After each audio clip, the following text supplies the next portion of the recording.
Assalamualaikum warahmatullahi wabarakatuh. Berjumpa lagi dengan saya itu Kak Badri di channel saya itu M Badri Channel.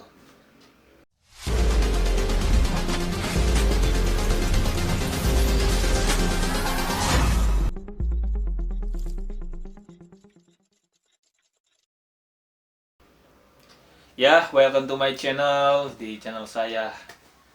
Pada video kali ini saya akan membahas tentang pembina pramuka.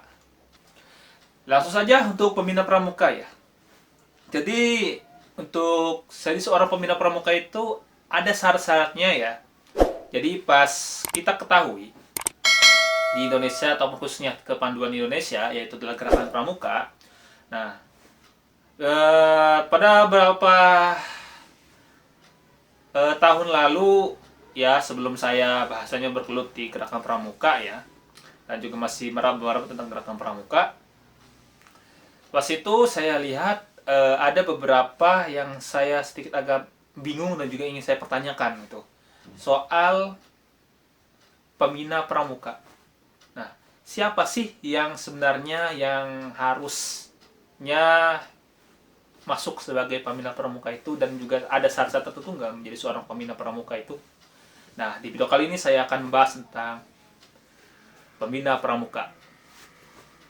Jadi, langsung saja untuk membahas tentang pembina pramuka yang saya ketahui ya.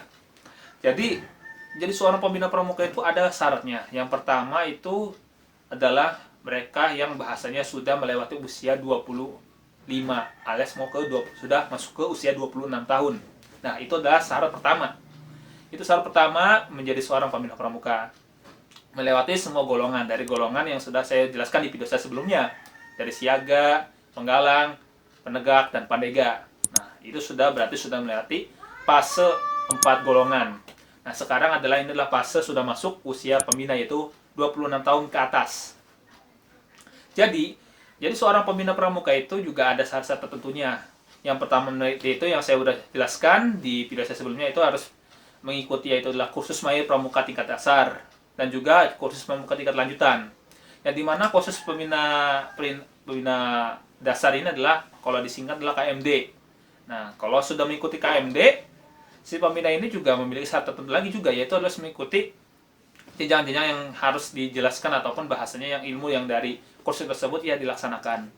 Tapi yang saya ketahui beberapa tahun ini setelah sebelum saya masuk di gerakan pramuka yaitu adalah saya menemukan banyak sekali pembina yang bahasanya tidak memenuhi syarat ya, belum memenuhi syarat. Syarat pertama ya emang itu adalah harus melewati usia yaitu adalah 26 tahun. Jadi syarat kedua yaitu adalah harus ikuti KMD ya. Jadi syarat-syarat itu ya kalau bahasa gini, kalau untuk jadi pembantu pembina sih ya nggak apa-apa gitu bahasanya no problem gitu ya. Karena emang jadi seorang pembantu pembina itu ya harus minimal ya penegak ya gitu ya. Penegak dan juga lalu juga masuk ke usia pandega. Nah, itu berarti bisa jadi pembantu pembina di situ. Nah, kalau saya di seorang pembina, nah yang saya sudah jelaskan tadi yaitu adalah harus melewati 25 atau alias sudah melewati 4 fase 4 golongan lalu sudah masuk usia 26 tahun. Nah, itu sudah dan juga sudah mengikuti KMD. Nah, dan juga kalau emang sudah ikut KMD dan juga kalau sudah ada basic atau bahasanya ilmu KMD jadi dipakai kurang lebih berapa ya kalau emang ada KMD di waktu soalnya gini. Kalau kita ikut KMD contohnya dalam 1 tahun itu ada 2 kursus yaitu adalah KMD dan KML. Nah, pertama kita ikut KMD nih. Setelah kita dapat KMD, kan nanti kita akan dapat ijazah. Nah, ijazahnya contoh seperti ini. Nah, ini adalah ijazah saya. Yaitu ijazah saya pas waktu saya ikut KMD. Saya ikut KMD itu di tahun 2016. Di Kuarcap, Kota Serang. Nah, saya ikut ini kurang lebih adalah 1 minggu atau 7 hari. Ya, 1 pekan saya ikut kursusnya. Dan dimulai di dalam KMD itu juga ada kursus-kursus juga tentang bahasan kursus ini adalah pelatihan-pelatihannya dan juga prakteknya juga. Selain materi juga praktek. Di KMD juga dijelaskan tentang bagaimana jadi seorang pembina pramuka itu. Bagaimana dari sesuai dengan jenjangnya juga sih, dari mulai dari pembina siaga, jadi pembina pramuka penggalang, pramuka penegak dan juga pramuka pandega. Tergantung bagaimana golongannya nanti. Nah, karena memang di kursus dasar ini di kewajiban seorang pembina pramuka itu ya belajar untuk masalah menjadi seorang pembina gitu ya.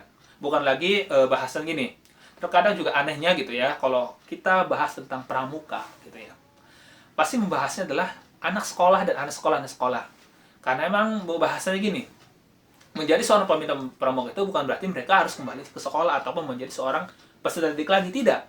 Kalau bahasanya kata pembina ini adalah seorang, ya bahasanya adalah orang tua, emang benar gitu. Pembina itu sebagai orang tua jadi orang tua di, ya sebagai peserta didiknya, ataupun bahasanya kakak. Karena emang di pramuka itu seringnya dipakainya kakak, dipanggilnya kakak, sehingga ya gitu. Tapi banyak yang saya dapatkan dari observasi saya dari lapangan, kenapa banyaknya guru-guru sekarang atau bahasanya lah yang diamanatkan sebagai pembina pramuka itu adalah kenapa, bukan berarti bahasan gini. Setiap tahun KMD itu pasti akan dilaksanakan, ya dilaksanakan ataupun akan diselenggarakan oleh pihak Warcap ataupun Kuarda. Nah, yang dimana ya setiap itu akan mencetak pembina-pembina pramuka yang baru ataupun pembina pramuka yang sudah menjadi pembina pramuka tapi belum ikut kursus main pramuka tingkat dasar. Nah, di sini juga banyak problema. Yang saya pernah ikut ya, pas itu pernah sebelum saya ikut KMD, saya juga sering diskusi dengan para pembina yang saya pernah jelaskan di video saya sebelumnya, yaitu adalah bahwasanya ya pembina pramuka itu ya harus minimal ya KMD, terus juga ya emang memiliki ya bahasanya niat untuk membangun minat dan bakat peserta didik yang sekarang memang butuh sekali bahasanya ayuman ataupun ya seorang pembina gitu ya, untuk menjadi seorang seri teladan gitu ya. Nah, ngomong-ngomong masalah pembina ini ya, yang saya akan jelaskan ini adalah emang sesuai dengan jenjangnya. Saya akan jelaskan ulang kembali pas beberapa yang harus dilakukan oleh seorang pembina pramuka itu. Yang pertama yaitu ya, seorang pembina pramuka itu ya harus mengayomi peserta didiknya. Yang kedua, dia itu harus melihat potensi peserta didik juga, mengembangkan skill ataupun minat dan bakatnya di satuannya atau di gugus depannya. Terkadang juga ada yang bahasanya adalah jadi seorang pembina itu emang bahasanya bukan perkara mudah ya. Kenapa? Karena perkara ini adalah emang pertama kita harus berbagi waktu. Contohnya saja kalau misalnya itu seorang guru yang harus bahasanya sudah diamankan oleh kepala sekolah menjadi seorang pembina pramuka, otomatis waktu waktu mengajar mengajar di sekolahan akan ditambahkan oleh skill jam waktu eskul gitu, atau ya sebenarnya yang bahasanya untuk ya kalau dia itu sudah berkeluarga ya dia juga harus berbagi waktunya untuk keluarga gitu ya. Nah, problematis itu emang kayak gitu sih, emang rata-rata sih ya, emang para pembina itu kayak gitu, berpikir 2 kali sebelum meminta ataupun sebagai amanat atau sebagai seorang pembina. Terus juga seorang pembina ini juga harus tahu golongan-golongan yang emang sesuai dengan tingkatannya juga. Jangan sampai dia menjadi seorang pembina pramuka, sudah ditunjuk dari seorang pembina pramuka tapi tidak tahu ya minimal dasar-dasarnya saja gitu. Contohnya gini, banyak yang saya dapatkan di lapangan ya, pembina sekarang atau bahasanya pembina yang belum ya, yang bahasanya masih pengalamannya tentang pramuka itu masih belum banyak gitu ya, menganggap semua tingkatan itu sama. Jadi tidak melihat siaga, nggak melihat penggalang, nggak melihat penenggak, apalagi nggak melihat pandega. Menganggap semua itu sama rata. Itu bagi yang pembina yang belum mengerti tentang ya aturan, atau belum pernah baca aturannya sekalipun gitu ya. Itu bahayanya menjadi seorang anggota ataupun pembina yang tidak melihat situasi ataupun ya perkembangan gerakan pramuka sekarang gitu. Dulu sih saya pernah ada problema itu di pangkalan saya dulu ya. Dulu di pangkalan saya dulu itu adalah ada pembina saya nggak bakal nyebutkan sekolahnya, nggak bakalan, dan juga saya nggak bakal nyebutkan nama pembina tersebut. Saya bilang pembina saja karena pembina itu umumnya. Kalau bahasanya kalau saya ngomong kayak gini mah. Jadi ada pembina saya yang itu di pangkalan saya dulu yang ya bahasanya gini. Menganggap semua kegiatan pramuka itu adalah sama rata. Tidak ada namanya tingkatan. Nggak melihat usia, nggak melihat bobot. Bisa apa tidak nih seorang kegiatan ini saya bilang justru itu yang akan jadi problema gitu ya, menjadi apa namanya kalau kita membuat satu kegiatan gitu ya, apalagi khususnya di tingkat penggalang.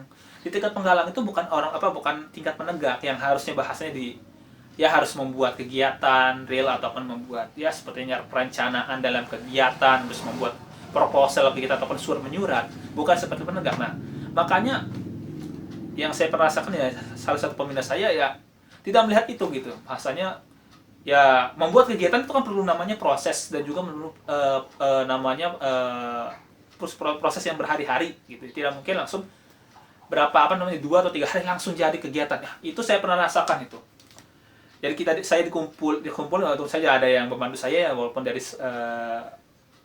dari apa namanya bahasanya dari ya apa namanya ada bantuan lah gitu ya dari teman lah gitu ya, tapi kita di situ diskusi tentang masalah kegiatan, contohnya kegiatan penerimaan penggalang baru ataupun ya bahasa MPPT.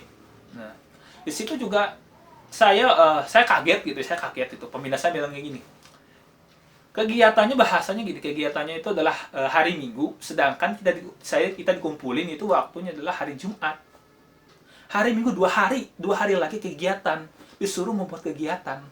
Nah, bahasanya kita belum ada agenda kegiatan, belum ada namanya jadwal pemateri bagaimana, terus juga pengapa namanya untuk halang rintang juga, itu kan butuh waktu kurang lebih 1 minggu lah gitu ya, untuk minimal lah gitu 1 minggu untuk perencanaan gitu. Tapi ya ini gitu, cuma 2 hari saja, sampai jujur aja kegiatannya tidak kurang ya, pertama ya memang kurang matang juga, dan juga sehingga ya gitulah gitu, sampai nekor tenaga lah gitu ya bahasanya. Tapi karena emang sudah ini ya gitu bahasanya, sudahlah gitulah, biarkan saja gitu ya, yang penting kegiatan jalan. Nah ya sambil selesai saja, ini adalah alhamdulillah gitu ya, ini adalah puasa yang kelima, ya hari yang kelima. Semoga yang telah menjalankan puasa tetap semangat gitu ya. Oke, lanjut untuk masalah pembina ini ya. Ya itu adalah salah satu contoh pembina saya yang ada di pangkalan saya. Oke. Ya, itu contohnya. Jadi seperti itu gitu untuk masalah contoh-contoh tentang salah satunya gitu ya, yang jadi harus melihat tingkatan lah gitu ya, ataupun melihat waktu dan juga melihat segi perencanaan juga kalau mau membuat kegiatan. Tidak mungkin sekonyong-konyong kita harus membuat kegiatan dalam jangka waktu 2 hari harus beres kegiatan pun ya gitu, dengan anggaran minimal minim gitu, dengan anggarannya minim, kegiatannya harus wow gitu, waduh gitu kan, juga orang juga nggak, orang apa namanya seksinya juga sedikit gitu ya, apalagi ya harus menampung kurang lebih peserta ya dari anggota penggalang gitu ya yang banyak gitu, dari kelas 7 sampai kelas 9 ya, walaupun kelas 9 sudah nggak dilibatkan, tapi ya kan bahasanya termasuk karena melibatkan seorang jadi panitia ya, itu salah satunya. Lanjut, jadi seorang pembina pramuka itu juga bukan hanya dia itu harus cuma sekedar jabatan, bahasanya ditunjuk oleh pembina. Nah, kadang-kadang kita mendengar ataupun kita sering kita tahu ya, bahasanya pembina pramuka kalau di pangkalan sekolah gitu ya, itu cabutan saja, tidak melihat toh apakah dia itu sudah ikut KMD kah, atau memiliki pengalaman dia minimal tahu tentang gerakan pramuka gitu. Tapi terkadang juga asal tunjuk saja, sehingga ada juga ya, ada pembina saya juga yang bahasanya pembina Satuan Putra ya. Kalau yang sebelum ya ini adalah satu pengalaman saya juga. Ada pembina pramuka saya di pangkalan SMP juga sama gitu ya, cuman beda orang. Nah, dia itu ditunjuk sebagai pembina pramuka, tapi dia tidak melaksanakannya. Justru malah saya sebagai pembina pas itu ya disuruh ya melaksanakan kegiatan secara rutin gitu, kegiatan seperti pertemuan, ngabsensi, terus juga kegiatan seperti apa, tapi si pembina ya cuma sekedar nyetor saja, bilang kata gini, silakan kamu atur kegiatannya sebaik mungkin, nanti baik absen sama ya kegiatannya apa silakan laporkan ke saya. Nah, ini bahasanya gini, bahasanya emang benar, pembina ya bukan hanya sekedar fasilitator ataupun ini juga, tapi kita lihat dulu ini tingkatannya apa dulu nih seorang pembina nih gitu ya. Kalau tingkatannya adalah siaga, royalitasnya adalah pembina yang harus main ke lapangan. Karena memang 100% adalah kegiatan penggalang, kalau di golongan penggalang itu adalah ya harus bermain gitu, memberikan materi atau memberikan motivasi gitu ya untuk para peserta didiknya. Nah, kalau penggalang adalah 50% adalah materi dan 50% adalah permainan. Dan di sini adalah pemateri adalah bukan hanya dari pembantu pembina, tapi pembina juga harus memberikan motivasi dan motivator ataupun memberikan materi untuk ya peserta didik lah, bukan hanya pembantu pembina saja yang harus dilibatkan. Kenapa? Seorang pembina itu yang harus real adalah emang memberikan materi atau memberikan ya tunjangan atau bukan tunjangan, maksudnya di sini adalah memberikan materi, memberikan motivasi dan memiliki perkembangan peserta didik. Kalau pembantu pembina adalah ya untuk membantu pembina. Kalau memang pembina itu tidak kuat, bahasanya ini dia tidak mampu memegang satu sendirian atau bahasanya memegang satu kegiatan, tapi dia tidak bisa mampu memegang, nah akhirnya bisa dibantu dengan pembantu pembina. Bukan pembantu pembina yang seolah-olah jadi pembina gitu, tidak. Realnya adalah pembina. Pembantu pembina hanya membantu pembina. Kalau misal kata pembantu pembina itu keteteran, itu tugasnya apa untuk pembantu pembina. Jangan salah paham atau jangan salah memahami perbedaan antara pembina dan pembantu pembina. Saya rasakan gitu. Kebanyakan rata-rata yang jadi seorang pembina itu memberikan semua tugas seorang pembinanya kepada pembantu pembina, sedangkan dia sendiri tidak menggunakan atau bahasa tidak melakukan sebagaimana sebagai seorang pembina gitu.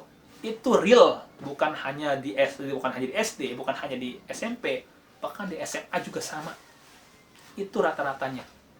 Nah, itu bagi yang bahasanya adalah pembina yang bahasanya emang cuma cabutan ataupun sekedar menjadi tunjukkan dari kepala sekolah gitu ya.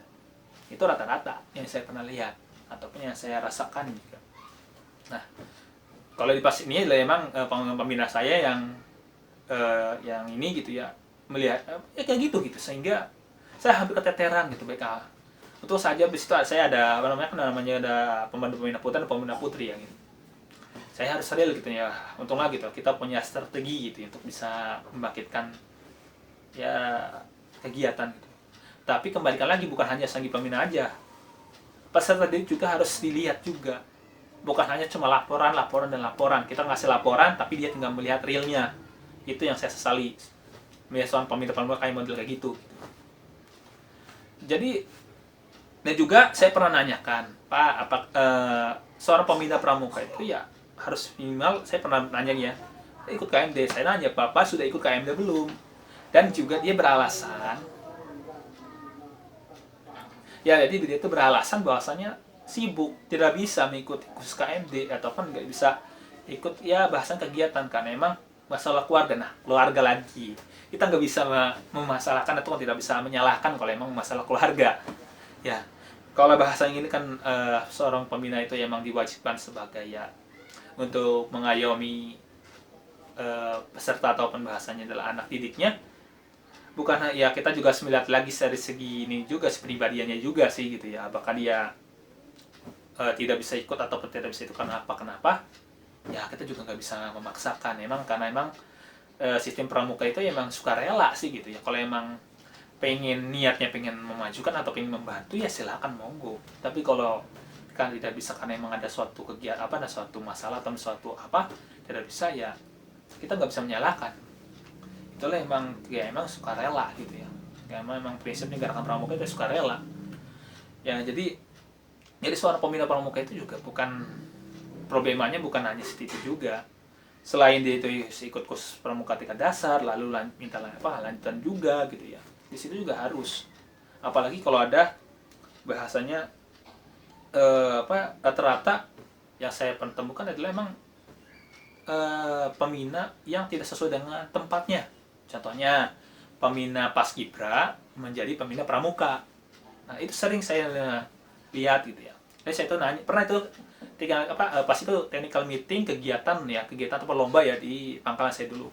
Pas technical meeting saya nanya para yang technical meeting ini adalah karena Mas itu membuat kegiatan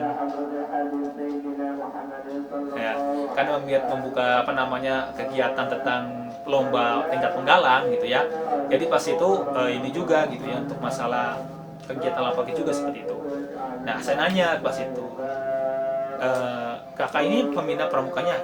Iya sih, cuman saya juga megang paskibra juga. Paskibra juga ada, saya nanya lagi juga, saya juga ada lagi yang bilang katanya, eh, saya sebenarnya hebatnya tahunya di paskibra doang, tapi saya disuruh jadi pembina pramuka. Nah, ya kalau kita lihat seperti itu gitu, yang kita rasakan berarti tidak sesuai dengan tempatnya juga. Ada pembina kayak gitu mungkin ya, karena emang tidak ada, ataupun emang tidak ada guru, dan juga yang mau menjadi pembina pramuka ataupun emang ya spesialis emang di pramuka itu emang kurang gitu.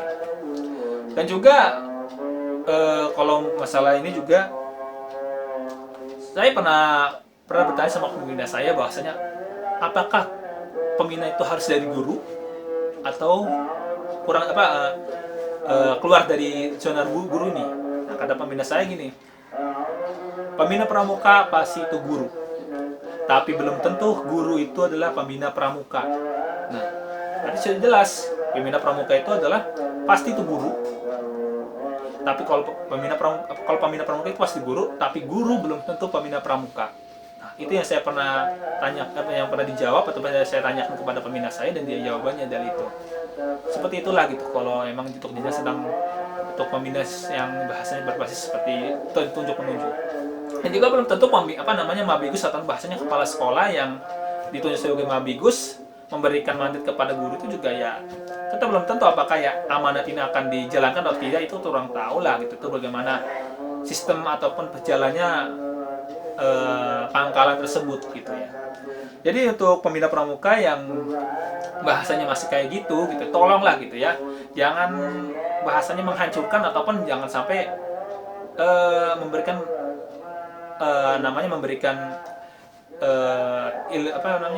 sesuatu yang tidak bisa kalau emang tidak bisa jadi seorang pembina pramuka ya tolonglah gitu. Kalau emang tidak siap jadi seorang pembina pramuka ya beritahulah ke Mamigus gitu, ataupun kepala sekolahnya, saya belum siap gitu menjadi seorang pembina pramuka gitu, sehingga Mamigus bisa mencari orang lain.